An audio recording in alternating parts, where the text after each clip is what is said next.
আমরা ময়দা মাখার সময় কি বলি?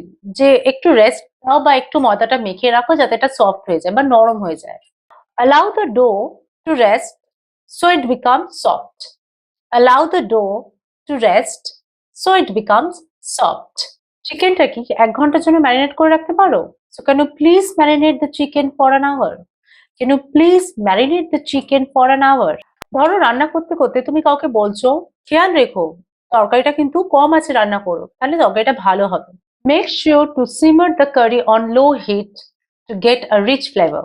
Make sure to simmer the curry on low heat to get a rich flavor. আমরা এরকম বলে থাকি রান্নাঘরে যে ঢাকাটা একটু স্লাইটলি মানে হালকা খোলা রাখো যাতে ভাপটা বেরিয়ে যায়। Keep the lid, lid মানে ঢাকনা, keep the lid slightly open, হালকা খোলা রাখো to let the steam escape. To let the steam escape, ভাপটা যাতে বেরিয়ে যায়। So to let the steam escape. Keep the lid slightly open to let the steam escape.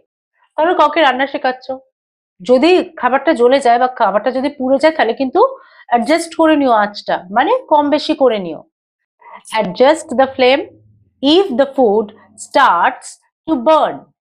Adjust the flame if the food starts to burn. মানে যদি জ্বলে যায় বা পুড়ে যায় খাবারটা, তখন কিন্তু মানে পুড়ে যেতে শুরু করে বলি না আমরা, আঁচটা কমিয়ে নাও, আঁচটা ঠিক করে নাও। So adjust the flame if the food starts to burn.